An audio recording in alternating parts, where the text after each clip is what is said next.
ونستغفره ونعوذ بالله من شرور أنفسنا وسيئات أعمالنا من يهده الله فلا مضل له ومن يضلل فلا هادي له وأشهد أن لا إله إلا الله وحده لا شريك له وأشهد أن محمدا عبد الله ورسوله يا أيها الذين آمنوا اتقوا الله حق تقاته ولا تموتن إلا وأنتم مسلمون يا أيها الناس اتقوا ربكم الذي خلقكم من نفس واحدة وخلق منها زوجها وبث منهما رجالا كثيرا ونساء واتقوا الله الذي تساءلون به والأرحام إن الله كان عليكم رقيبا يا أيها الذين آمنوا اتقوا الله وقولوا قولا سديدا يصلح لكم أعمالكم ويغفر لكم ذنوبكم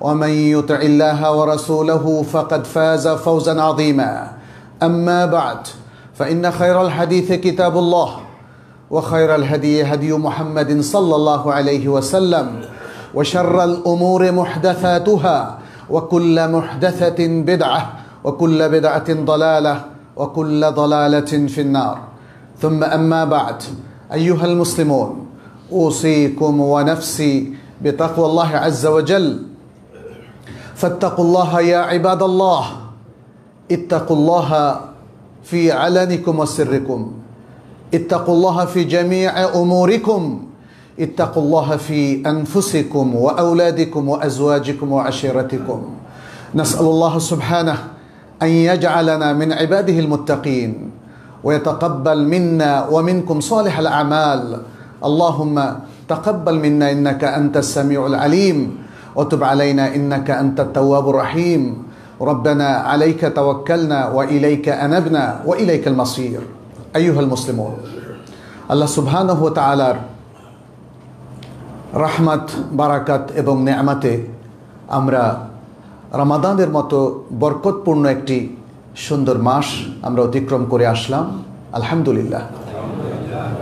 এর সাথে গতকাল ঈদ উল ফিতরও আমরা পালন করলাম, যেটি রাসূলুল্লাহ সাল্লাল্লাহু আলাইহি সাল্লামের রাসূল সাল্লাল্লাহু আলাইহি সাল্লাম মদিনা আসার পরে তিনি চালু করেছিলেন।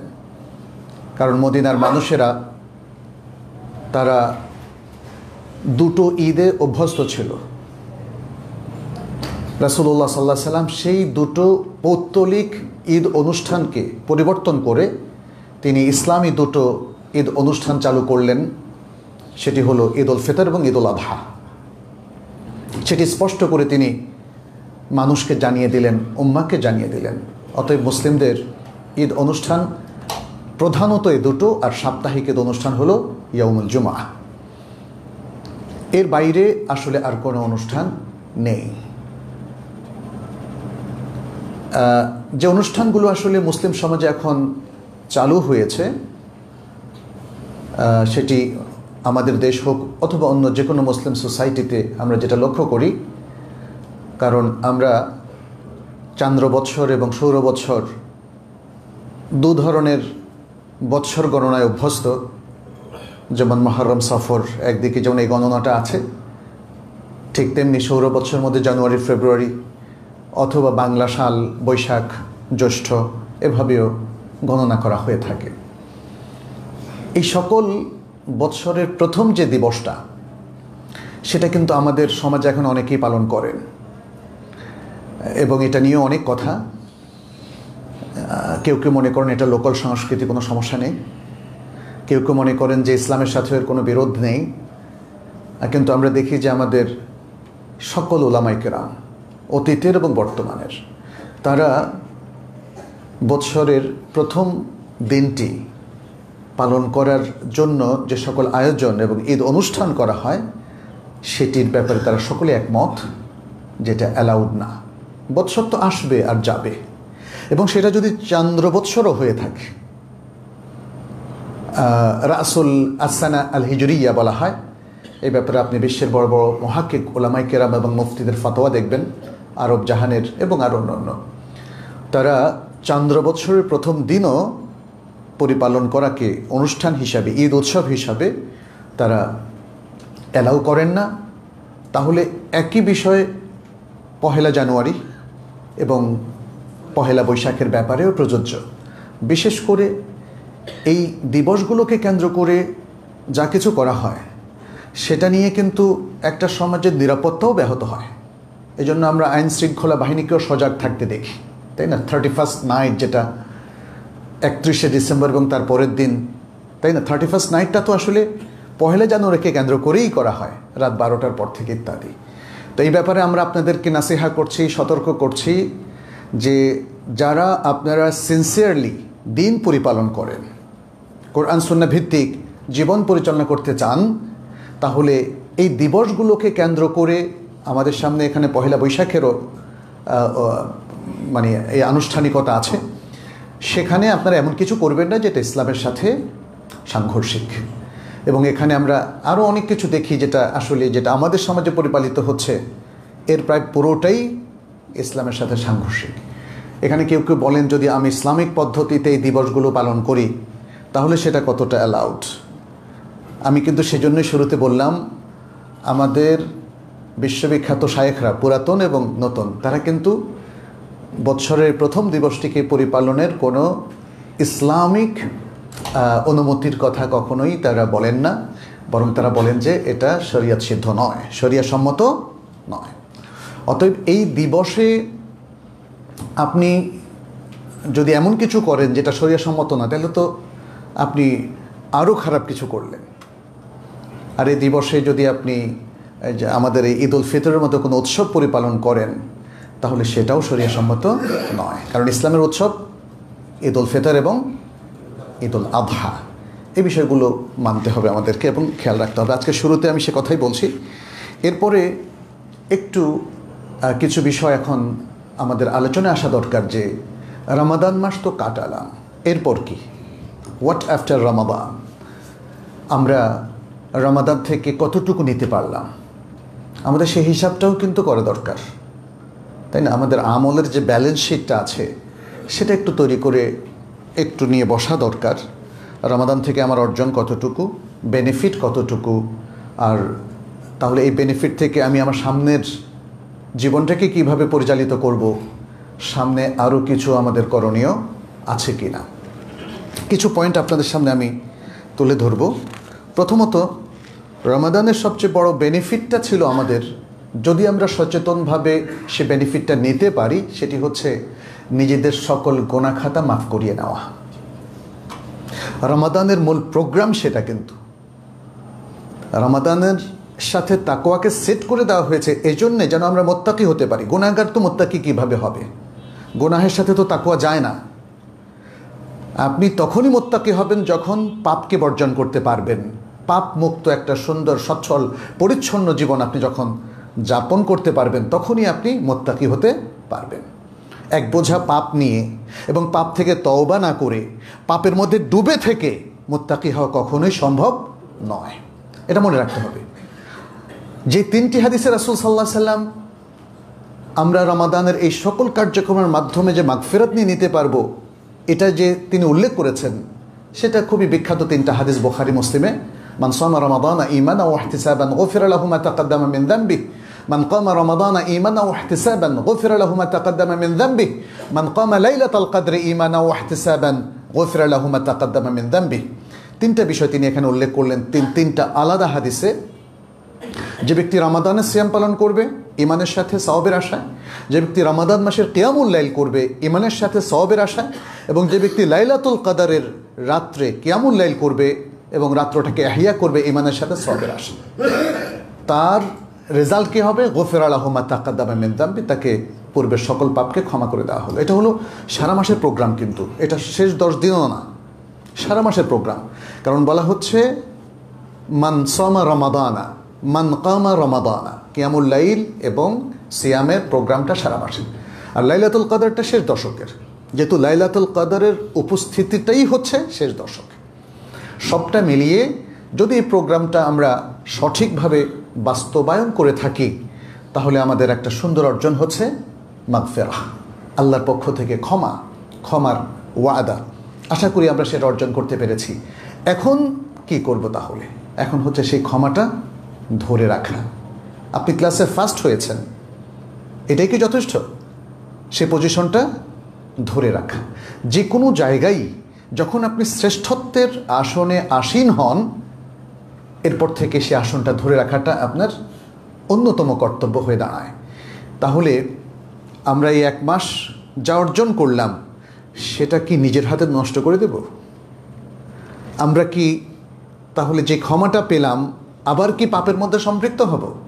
আবার কি ভুলের সাথে সম্পৃক্ত হব? আবার কি দুর্নীতির দিকে ফিরে যাব? আবার কি অন্যায় জুলুমের দিকে ফিরে যাব? ঘুষ সুদের দিকে ফিরে যাব?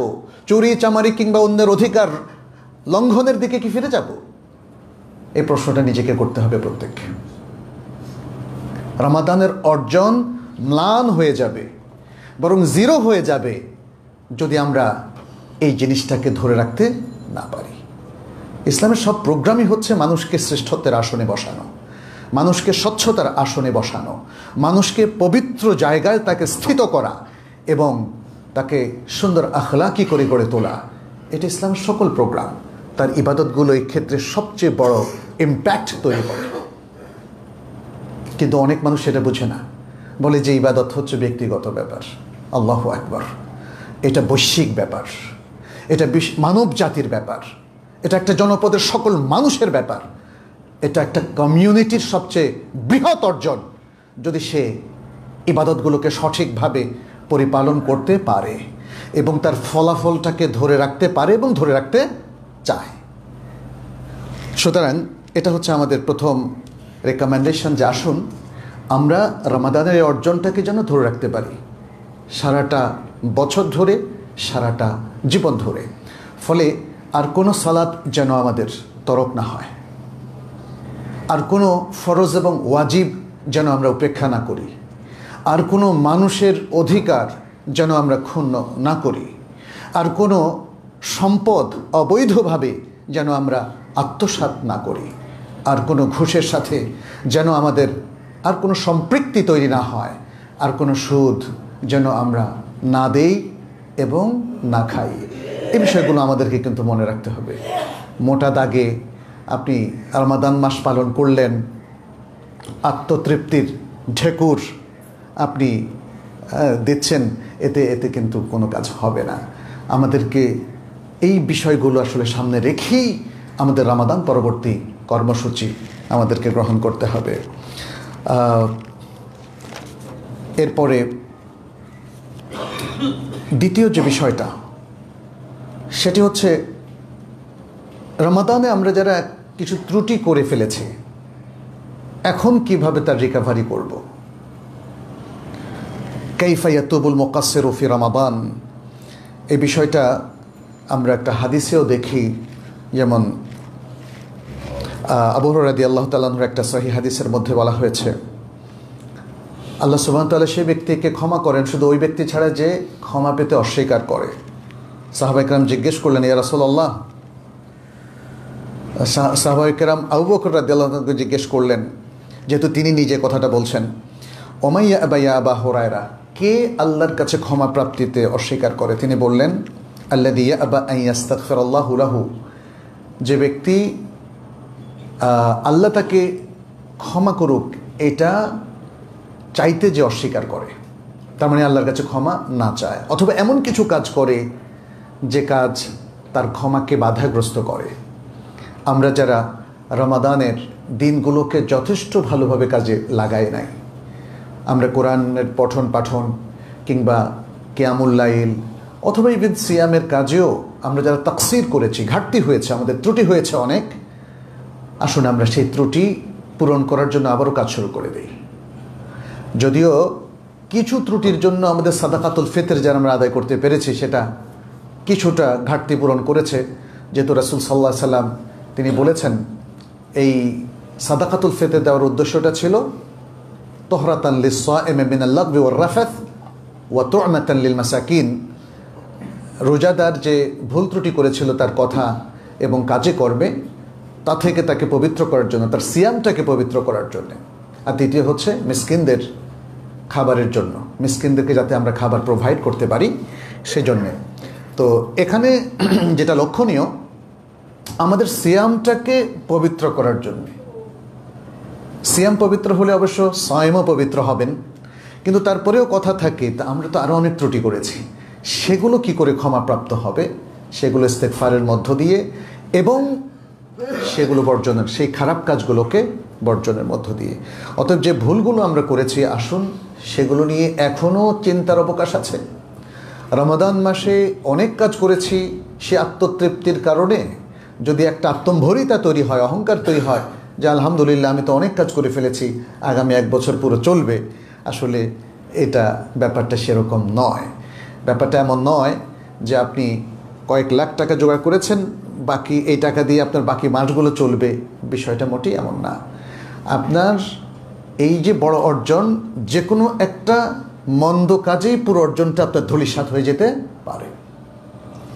যদি আপনি কোনো শিরকে লিপ্ত হন, যদি আপনি কোনো কুফরিতে লিপ্ত হন, তাহলে অতীতের শুধু এই 1 মাস না, যত অর্জন সবটাই ধ্বংস হয়ে যেতে পারে। আবার যদি আপনি বেদাতে লিপ্ত হন, তাহলে আপনার সকল ইবাদত নষ্ট হয়ে যেতে পারে। অতএব এই বিষয়গুলো আমরা যেন মনে রাখি। মনে রাখবেন আরেকটা বিষয়, যেহেতু রমাদানের সবচেয়ে বড় অর্জনটা হলো, ফোকাসটা হলো তাকওয়া, আমরা আশা করব যে প্রত্যেকেই তাকওয়ার যে কোনো একটা লেভেলে অন্তত পৌঁছতে পেরেছেন। সব জিনিসেরও তো একটা লেভেল আছে, তাই না? একটা ক্লাসে যদি 100 ছাত্র থাকে, সবার লেভেল কি এক? এমনও হতে পারে যে তাদের 100 জনের মধ্যে 100টা লেভেল হতে পারে, কিন্তু মিনিমাম তো এতটুকু থাকবে যে তিনি ক্লাসে পাস করতে পারলেন, তিনি ক্লাসে উত্তীর্ণ হতে পারলেন। তাহলে আমরা বলবো মিনিমাম লেভেলটা তিনি পূর্ণ করেছেন, তাহলে নেক্সট ক্লাসে তার প্রমোশনটা হবে। মোমেন হিসাবেও আমাদের তাকওয়ার মিনিমাম লেভেলটা আপনারা অর্জন করেছেন। এখন দরকার হচ্ছে আমার লেভেলে যতটুকু আমি আছি তার থেকে আরেকটু গ্রেটার লেভেল আমরা যেন অর্জন করতে পারি, কারণ আল্লাহ তাআলা শুধু মুত্তাকিদেরই থেকে কবুল করেন। আমরা সারা বছর নানা কার্যক্রমের মধ্যেই বারবার তাকওয়াকে মিস করে ফেলি। খেয়াল করে দেখেন না, প্রত্যেকটা জায়গায় যখনই আপনার ভুল হয়ে যায়, মনে করবেন যে তখনই আপনার তাকওয়া মিস হয়ে গেছে। যখনই আপনি মিথ্যা কথা বলেন, তাকওয়া আপনার মিস হয়েছে। যখনই আপনি কোনো অন্যায় করেন, তাকওয়া আপনার মিস হয়েছে। যখনই আপনি কোনো পাপ করেন, তাকওয়া আপনার মিস হয়েছে। যখনই কারো অধিকার ক্ষুণ্ণ করেন, সে যদি আপনার স্ত্রীরও হয় কিংবা আপনার স্বামীরও হয়, বোনদেরকে বলছি, তাহলেও আপনি তাকওয়া কিন্তু মিস করেছেন। যখনই আপনি আপনার সন্তানদের প্রতি দায়িত্ব পালন করলেন না, আপনি তাকওয়া মিস করেছেন। তাহলে কিভাবে আপনার দোয়া, আপনার আমল, আপনার ইবাদত কবুল হবে? আল্লাহ সুবহানাহু ওয়া তাআলা বলছেন, ইন্নামা ইয়াতাকাব্বালুল্লাহু মিনাল মুত্তাকিন। আল্লাহ তো শুধু মুত্তাকিনদের থেকেই কবুল করেন। তার মানে এটাকে যদি আপনি অন্য ফরম্যাটে বলেন, তাহলে এরকম হবে, আয় লা ইয়াতাকাব্বালুল্লাহু ইল্লা মিনাল মুত্তাকিন। আল্লাহ কারো কাছ থেকে কবুল করেন না, শুধু কবুল করেন সেই সব লোকদের থেকে যারা মুত্তাকি। মুত্তাকি না হওয়ার আগ পর্যন্ত, তাকওয়ার একটা মিনিমাম লেভেলে না আসার আগ পর্যন্ত আপনার কোনো আমল কবুল হবে না। এটা মাথায় রাখতে হবে। এই জন্যই তো তাকওয়ার এত প্রোগ্রাম বারবার থ্রো করছেন আল্লাহ সুবহানাহু ওয়া তাআলা, নানা কার্যক্রমের মধ্য দিয়ে, সালাতের মধ্য দিয়ে, সিয়ামের মধ্য দিয়ে, জাকাত সাদাকার মধ্য দিয়ে, হজ উমরার মধ্য দিয়ে, এবং ইবাদা কালবিয়া অন্তরের ইবাদতগুলোর মধ্য দিয়ে, ইমানের মধ্য দিয়ে, খাশিয়ার মধ্য দিয়ে, এবং আল্লাহর উপর তাওয়াক্কুলের মধ্য দিয়ে। কারণ এগুলো সবই আমাদের তাকওয়ার লেভেলটাকে অনেক বাড়ায়। যত বাড়বে ততই আপনার আমল কবুল হওয়ার বেশি উপযোগী হবে, এবং আপনার প্রত্যেকটা আমলের সওয়াবটা তখন মাল্টিপ্লাইড হয়ে যাবে। আপনি যখন তাকওয়ার ফার্স্ট লেভেলটা অতিক্রম করবেন বা ফার্স্ট লেভেলে থাকবেন, তখন আপনার আমলটা কবুল হতে শুরু করবে। যখন সেকেন্ড লেভেলে যাবেন, থার্ড লেভেলে যাবেন, ফোর্থ লেভেলে, এভাবে আস্তে আস্তে তাকওয়ার দারাজা যত বাড়বে, তখন আপনার সওয়াবটা ততই মাল্টিপ্লাইড হবে। এবং এই নলেজগুলো কোথায় পেলাম আমরা? এগুলো কি বানিয়ে বলা হচ্ছে? অবশ্যই না। আপনি দেখেন যে প্রথম ক্যালকুলেশন সওয়াবের একটা নাকি কয় গুণ? 10 গুণ। এটা তো কোরআনে এবং হাদিসে উভয়খানেই বলা হয়েছে, হাদিসে কুদসি তো এসেছে। আচ্ছা, কিন্তু এটা বৃদ্ধিপ্রাপ্ত হয়ে কত গুণ পর্যন্ত হতে পারে? 700 গুণ পর্যন্ত। তাহলে 700 গুণ পর্যন্ত কার কতটুকু হবে, কার 20 গুণ হবে, কার 100 গুণ হবে, কার 200 গুণ, মানে এই বিষয়গুলোকে ওইভাবে ডেসক্রাইব করা হয়েছে, বলা হয় নাই। এটা আল্লাহ তাআলা অস্পষ্ট রেখে দিয়েছেন। তার মানে হচ্ছে বাকিদের এর মধ্যে উঠানামা করবে, পারদটা উঠানামা করবে। এরপরেও কথা আছে, 700 গুণের বেশি কি হতে পারে? উত্তর হচ্ছে পারে, বেগাইরে হিসাব। সেই ইনফরমেশনটা আল্লাহ তাআলা কোরআনে দিয়ে দিয়েছেন। তাহলে এই যে বেগাইরে হিসাবটাও অ্যাচিভ করার মতো একটা লেভেলে আমাদেরকে যেতে হবে, এবং সেটা হলো তাকওয়ার লেভেল। পরহেজগারির সবচেয়ে বড় লেভেলটা হচ্ছে তাকওয়ার। আর আল্লাহর কাছে গ্রহণযোগ্য হওয়ার সবচেয়ে বড় লেভেল হচ্ছে ঈমান। ঈমান দিয়ে আপনি আল্লাহর কাছে অ্যাকসেপ্টেন্সটা পাবেন, অ্যাকসেপ্টেন্সের একটা সার্টিফিকেট পাবেন।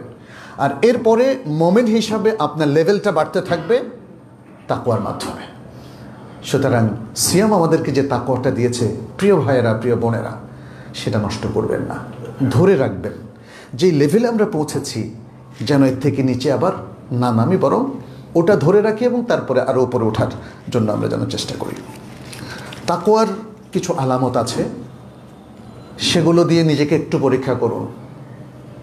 রমাদানে যে সুন্দর একটা অভ্যাস গড়ে উঠেছিল, সেটা কি এখন আছে কিনা, ধরে রাখতে পারছেন কিনা? রমাদানে যে পাপগুলোকে আপনি বর্জন করতে পেরেছেন, সে পাপগুলোর দিকে কি আবার ফিরে যাচ্ছেন কিনা, এটা দেখতে হবে। ফিরে গেলে বুঝতে হবে যে আসলে তাকওয়ার লেভেলটা আপনার অর্জিত হয় নাই এবং আপনি মুত্তাকি হতে পারেন নাই। মুত্তাকি তো খারাপের দিকে ফিরবে না। মুত্তাকি প্রতিনিয়ত, প্রতিদিন আরও বেশি ভুল এবং ত্রুটি কিংবা পাপ থেকে সে নিজেকে আরও মুক্ত করবে, আরও দূরে রাখবে। এভাবে সে আস্তে আস্তে এগোতে থাকবে। কিন্তু সে যদি ধপাস করে নিচে পড়ে যায়, তাহলে বুঝতে হবে যে তার তাকওয়ার লেভেলটা নষ্ট হয়ে গেছে আবার। তাহলে এই আলামতটা আমাদেরকে বেশি করে মনে রাখতে হবে। দ্বিতীয়ত হচ্ছে যে যে ভালো কাজগুলো আমরা করেছি, সেখানে অভ্যস্ত হয়েছে, সেটাকে ধরে রাখা। যেমন কোরআন পাঠ করা, মানে কোরআনের অথবা হাদিসের মধ্যে এমন কোনো কিছু কি আছে যে আপনি শুধু রমাদানে কোরআন পড়বেন আর অন্য সময় পড়বেন না? বরং একজন মুসলিমের তার জীবনের সবচেয়ে বড় ইন্টেলেকচুয়াল প্রপার্টি হচ্ছে কোরআন। দেখেন, তার বুদ্ধিকে শানিত করে কোরআন, তার যত ভুল চিন্তা ভাবনা আছে এই সব কিছুকে সংশোধন করে আল কোরআন। এমনকি এটা অমুসলিমদের ক্ষেত্রেও দেখেন না, আমার কাছে মনে হয় অধিকাংশ অমুসলিম যারা মুসলিম হন, তাদের উপর সবচেয়ে প্রভাব বিস্তারকারী গ্রন্থটা হচ্ছে আল কোরআন। আল কোরআনের অনুবাদ পড়েই অনেকে মুসলিম হয়ে যান। আল কোরআনের একটা ছোট্ট আয়াতই একজন জীবনের পুরো মানে পটকে পরিবর্তন করে, একজন ব্যক্তির পুরো জীবনের পটকে পরিবর্তন করে দেয়। সেই কোরআন থেকে আমরা ডিটাচ থাকাটা কত বড় বোকামি হচ্ছে। প্রতিদিন আমরা অবশ্য সালাতে পড়ি, কিন্তু সালাতের বাইরেও কিছু পড়ার অভ্যাস করবেন। আর আমরা যারা আসলে আরবি শিখি নাই অথবা অত ভালো করে বুঝি না, তাদের জন্য কোরআনের তর্জমা পাঠ করাটা এটা খুব জরুরি, খুবই জরুরি। আপনি কোরআনের তেলাওয়াত সারাদিন পড়লেন, কিছুই বুঝলেন না, তাহলে কোরআনের যে ইম্প্যাক্ট হওয়ার কথা ছিল আপনার হার্টের উপরে, সেটা কিন্তু হবে না।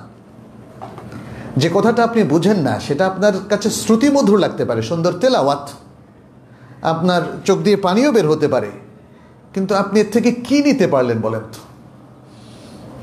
আপনি তো কিছু নিতে পারবেন না। ওয়ালিয়াতাযাক্কারা উলুল আলবাব, সূরা সাদের মধ্যে আল্লাহ তাআলা যেটা বলছেন, কিতাবুন আনজালনাহু ইলাইকা মুবারাকুন লিয়াদাব্বারু আয়াতিহি ওয়ালিয়াতাযাক্কারা উলুল আলবাব, একটা বরকতময় গ্রন্থ হে রাসূল আপনার প্রতি আমরা নাজিল করলাম, যেন মানুষের এর আয়াতগুলো নিয়ে চিন্তা ভাবনা করে আর বুদ্ধিমানেরা এ থেকে উপদেশ গ্রহণ করে। তো উপদেশ গ্রহণ করার জন্য আসলে কোরআনের বাণীগুলো বুঝতে হবে, কোরআনের মর্মটা হৃদয়ঙ্গম করতে হবে, কোরআনের অর্থটা উদ্ধার করতে হবে। তাহলে না সেটা আপনার মনের উপরে প্রভাব বিস্তার করবে এবং আপনি এর দ্বারা আপনার জীবনকে আলোকিত করতে পারবেন। অতএব আমাদেরকে কোরআনের সাথে রিলেশনটাকে কন্টিনিউ করতে হবে। আমরা সিয়ামটাকেও কন্টিনিউ করতে পারি। সোমবার এবং বৃহস্পতিবার সিয়াম রাখার মধ্য দিয়ে এবং স্পেশাল যে অকেশনগুলো শরিয়া আমাদের জন্য নির্ধারণ করে দিয়েছে, যেমন সামনে আরও আসতেছে কি সিত্তা শাওয়াল, আপনারা ঈদের পরদিন থেকেই এই সিয়ামগুলো রাখা শুরু করতে পারেন। একাধারেও 6টা রেখে শেষ করতে পারেন, ভেঙে ভেঙেও রাখতে পারেন শাওয়াল মাসে।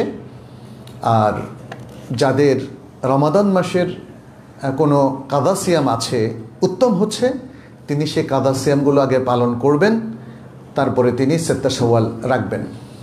এটা কঠিন কোনো বিষয় না। অনেকে বলে যে কাজাগুলো রাখবো, অনেকের কাজা হতে পারে 3, 4, 5, 6টা, মেয়েদের ক্ষেত্রে আর একটু বেশি হতে পারে, তারপর আবার 6টা। আসলে খুব বেশি না। মনোবল যদি চাঙ্গা থাকে তাহলে তো এভারেস্টে ওঠা যায়, চাই না? আমাদের বাংলাদেশের অনেকে তো উঠেছেন। সুতরাং কঠিন বিষয়গুলো আসলে বাস্তবে যতটা কঠিন তার চাইতে বেশি কঠিন হচ্ছে আমার মাথায়। আমি মনে করছি কঠিন, ফলে এটা কঠিন। আর যদি আপনি মনে করেন যে সহজ, তাহলে আল্লাহ তাআলা এটা সহজ করে দেন। সে বিষয়গুলো আমাদের মনে রাখতে হবে। তাহলে এভাবে সিয়ামটাকে আমরা কন্টিনিউ করতে পারি। এর পাশাপাশি দান, খয়রাত, সাদাকা। আমাদের মুসলিমরা অনেক ভালো কাজ করেন, এটাও কোনো সন্দেহ নেই। রমাদানে অধিক হারে সাদাকা ভালো কাজ। রাসূল সাল্লাল্লাহু আলাইহি ওয়াসাল্লাম নিজেও রমাদানে অন্য সময়ের চাইতে অনেক বেশি সাদাকা করেছেন। কিন্তু এর মানে কি অন্য মাসগুলোতে স্টপ হয়ে যাওয়া? এটা করবেন না। কারণ অন্য মাসগুলোতেও কিন্তু ধনীদের পাশাপাশি গরিবরা থাকে না, নিডি মানুষ থাকে। উম্মার প্রয়োজনে অনেক কিছুই আমাদেরকে এখন সাদাকা করতে হবে। অনেক শিক্ষা প্রতিষ্ঠান আছে, ইসলামী প্রতিষ্ঠান আছে, মসজিদ আছে। সেই প্রতিষ্ঠানগুলোর কাজকে শুধু রমজানে চললে হবে? সারা বছর চলতে হবে। অতএব দান, খয়রাত, সাদাকার হাতটা সবসময় উন্মুক্ত রাখতে হবে। রাসূল সাল্লাল্লাহু আলাইহি ওয়াসাল্লাম সেটা উন্মুক্ত রেখেছিলেন। এভাবে আরও অন্যান্য ভালো কাজগুলো, আখলাকের চর্চা, সুন্দর তারবিয়া, ছেলে মেয়েদের তারবিয়া এবং অন্য মানুষদের সাথে সুন্দর সুসম্পর্ক, এগুলো কিন্তু লাগবে। রমাদানে খুব ভালো মানুষ হয়ে গেলাম, রমাদানের পরে আবার নিজেদের অন্যভাবে আত্মপ্রকাশ করলাম, এটা তো হবে না, এটা হবে না। রমাদানে আমরা যে সুন্দর আখলাকটা অর্জন করলাম, আসুন সেটা আমরা কন্টিনিউ করি রমাদানের পরে। এরপর দেখবেন যে এই সমাজের মধ্যে একটা চমৎকার বড় ধরনের একটা পরিবর্তন এসেছে। আজকে মানুষের মধ্যে রিয়াক্টিভ অ্যাপ্রোচটা বেশি, অল্পতেই ক্ষেপে যায়, রেগে যায়। এমনকি সাংসারিক ক্ষেত্রে আপনি দেখেন, স্বামী স্ত্রী কিছুক্ষণ পরপর খালি লেগে যায়, এবং এর বড় প্রভাবটা পড়ে তাদের সাংসারিক জীবনে, ছেলে মেয়েদের উপরে। কখনো কখনো সেটা পাড়া প্রতিবেশীর মধ্যে পর্যন্ত সংক্রামিত হয়। রমাদানের এই আখলাকটা যদি অর্জন করতে পারি, তাহলে দেখবেন সংসারগুলো আবার সুখী হয়ে গেল, মানুষগুলো আবার সুন্দর হয়ে গেল, প্রতিবেশীদের সাথে সুসম্পর্ক তৈরি হলো। এটাই তো আসলে আমাদের কাছে আল্লাহ চান। রাসূল সাল্লাল্লাহু আলাইহি ওয়াসাল্লাম সে নিদর্শনই এবং সে গাইডলাইন আমাদের সামনে রেখে গিয়েছেন। যদি আমরা ভালো কাজের উপর কন্টিনিউ করতে পারি, এটাকে বলা হয় হুসনুল খাতেমা। একটা হলো সুউল খাতেমা, আর একটা হলো হুসনুল খাতেমা। Good ending, bad ending. সুন্দর পরিসমাপ্তি আর একটা খারাপ পরিসমাপ্তি। আমরা কখনোই খারাপ পরিসমাপ্তিটাকে চাই না, আমরা চাই সুন্দর পরিসমাপ্তি। অতএব সুন্দর পরিসমাপ্তির জন্য যে কথাটা আমরা বললাম, রমাদানের পরের জীবনটাকেও যদি সাজিয়ে নিতে পারি, তাহলে সেটা আমাদের অর্জন করাটা কঠিন হবে না। আচ্ছা, রমাদানের পরে যে মাসি, অর্থাৎ যে একটা কঠিন দৃশ্য আমাদের অনেকের জীবনে ধরা পড়ে, সেটা হচ্ছে, শুরুতেই বলেছিলাম, রমাদানের কাজে আমরা একটা আত্মতৃপ্তি যখন ফিল করি, এরপরে রমাদানের পরে আমাদের আসলে একটা ফুতুর মানে হচ্ছে বিচ্ছিন্নতা তৈরি হয়। কোরআনের সাথে বিচ্ছিন্নতা, সালাতের প্রতি গাফলতি, কিংবা পাপের প্রতি আসক্তি, আবার ফিরে যাওয়া। রমাদানে সিয়ামরত অবস্থায় দেখবেন অনেক কিছুই বাধা লাগে, যে না, আমি তো সয়েম আছি, অতএব এই সময় খারাপ কাজ করা যাবে না, এরকম একটা ভাব থাকে। কিন্তু রমাদানের পরে সবাই আবার ফিল করে যে আমি তো এখন সয়েম নাই, অতএব আমি এখন যে কোনো কাজ করতে পারি। মানুষের অবস্থা দেখে মনে হয় এটাই। যখন সে মক্কায় মদিনা থাকে, তখন সে পূর্বের জীবনে যাই করুক না কেন, কিন্তু মক্কায় মদিনায় সে একটা পবিত্র জীবন যাপন করার সর্বাত্মক চেষ্টা করে। আবার যখন সে ফিরে আসে, তখন সে ভাবে, না, এখন তো সেই বার্ডেনটা নাই, অতএব এখন আবার আগের মতো করতে পারি।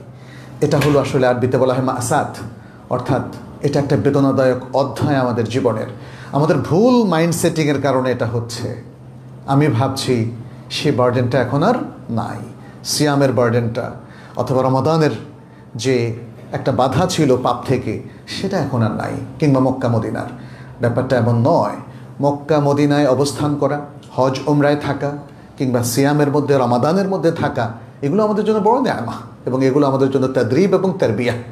অতএব আমরা যেন সেই বেদনাদায়ক অধ্যায়ের মধ্যে আমরা যেন নিপতিত না হই। প্রিয় ভাইয়েরা বোনেরা, সে কথাটা খেয়াল রাখবেন। তারা বিজয়ী। রমাদানের প্রোগ্রাম থেকে নিঃসন্দেহে তারাই বিজয়ী যারা তাকওয়া সহকারে এই মাস থেকে বের হতে পেরেছেন এবং যারা তাকওয়াকে ধরে রাখতে পেরেছেন। কারণ মুত্তাকিনদেরকেই আল্লাহ সুবহানাহু ওয়া তাআলা সর্বত্র বিজয়ী হিসাবে ঘোষণা করেছেন। অতএব আসুন আমরা রমাদান মাসের পরবর্তী জীবনটাকে সুন্দর করি, ধরে রাখি রমাদানের অর্জন, এবং সর্বাত্মকভাবে চেষ্টা করি যাতে আমরা এই সততার উপরে, সহি আকিদার উপরে, পূর্ণ ইমানের উপরে এবং বিশুদ্ধ আমল ও বিশুদ্ধভাবে ইবাদত করার উপর থাকতে পারি, এবং সর্বতোভাবে কুফরি, শিরক, ইলহাদ, বেদাত এবং মাআসি বা পাপ এগুলোকে আমরা বর্জন করতে পারি। আল্লাহ তাআলা আমাদের সবাইকে তৌফিক দান করুন। আমাদের জীবনের যত ভুল বিভ্রান্তি এবং যত বিচ্যুতি, যত পাপ, আল্লাহ যেন সেই সব কিছুকে ধুয়ে মুছে সাফ করে দেন, আমাদেরকে ক্ষমা করে দেন, আমাদেরকে সংশোধিত করে দেন, আমাদেরকে তার প্রিয় বান্দা, মুত্তাকি বান্দা হিসাবে কবুল করে নেন। আকুলু কাউলি হাদা ওয়া আস্তাগফিরুল্লাহ লি ওয়া লাকুম ওয়া লিসাইরিল মুসলিমিন ফাস্তাগফিরুহু ইন্নাহু হুয়াল গফুরুর রহিম।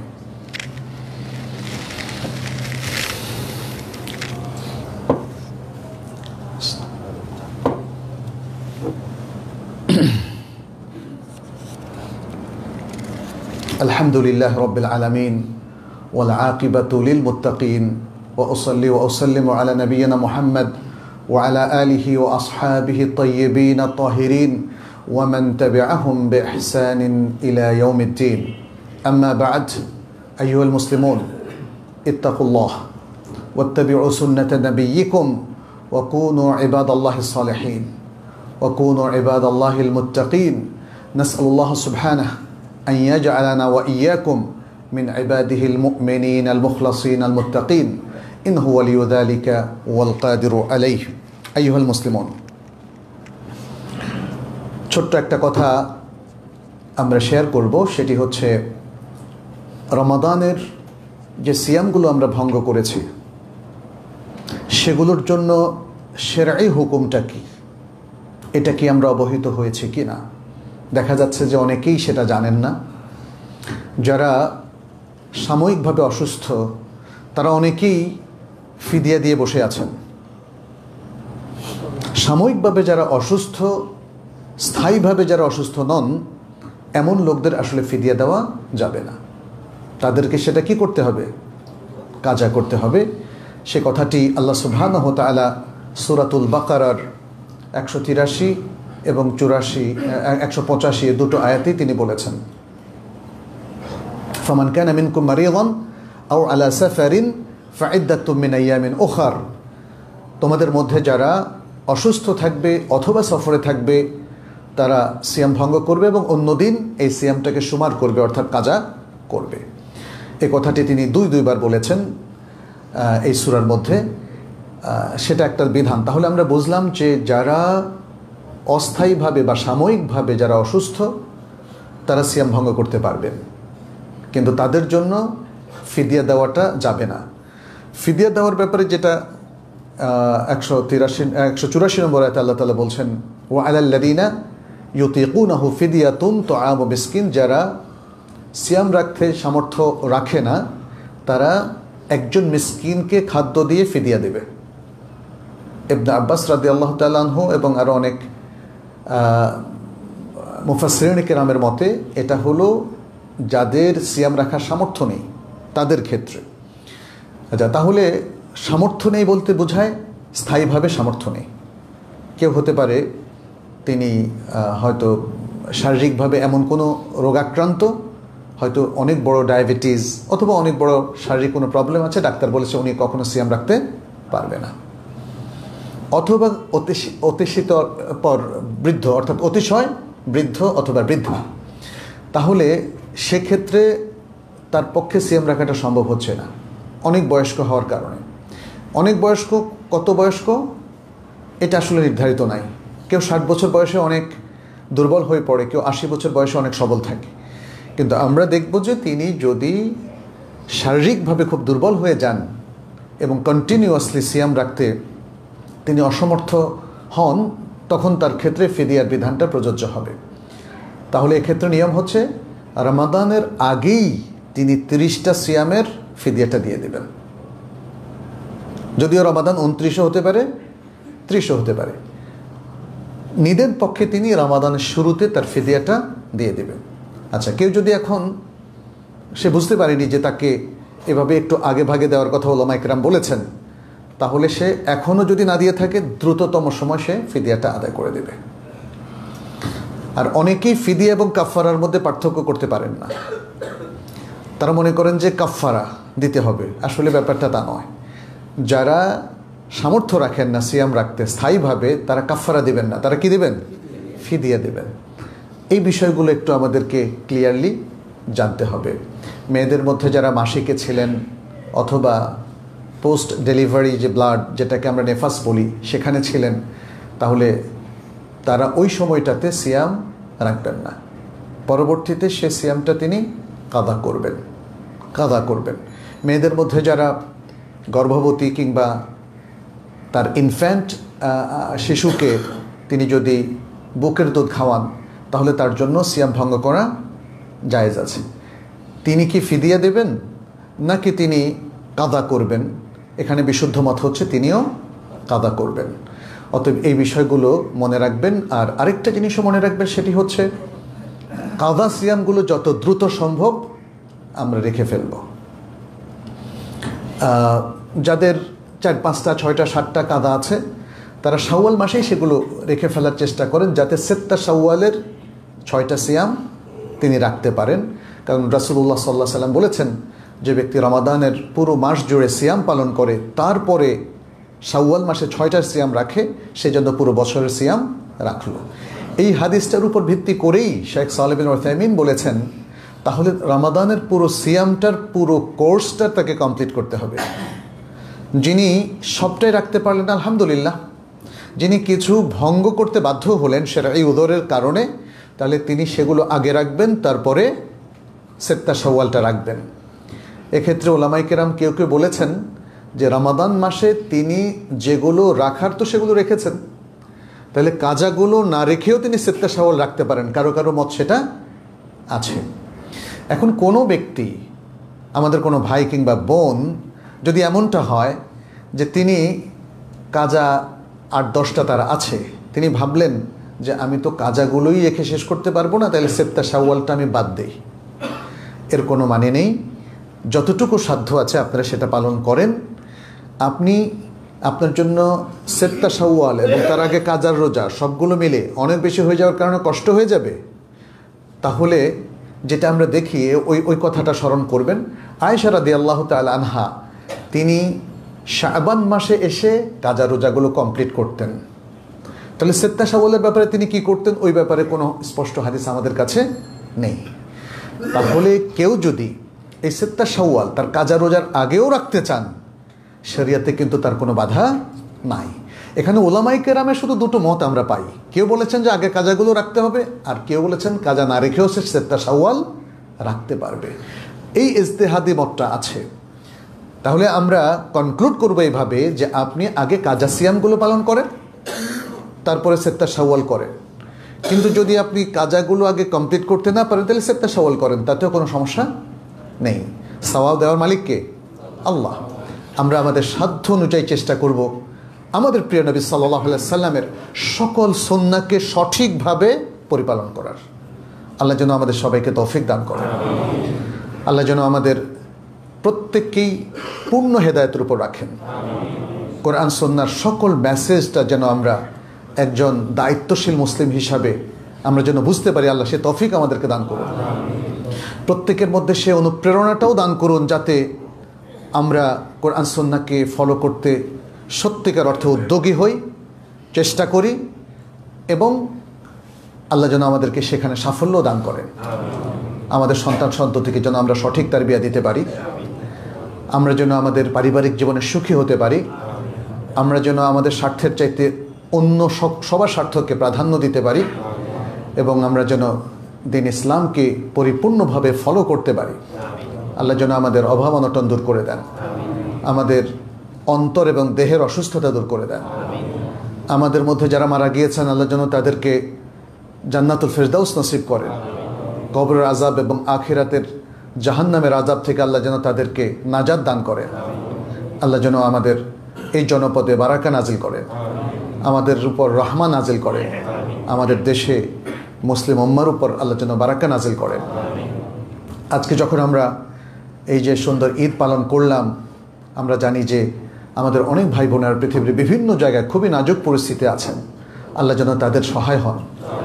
আল্লাহ যেন যারা নির্যাতিত তার বান্দারা রয়েছে তাদেরকে নির্যাতন থেকে রক্ষা করেন।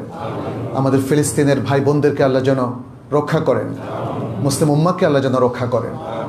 আল্লাহ যেন আমাদের সবাইকে তার হেদায়েতের দিকে ফিরে আসার তৌফিক দান করেন। হাদা ওয়া সাল্লু ওয়া সাল্লিমু আলা নবিয়িনা মুহাম্মদ ফাকাদ ক্বালা আল্লাহু সুবহানাহু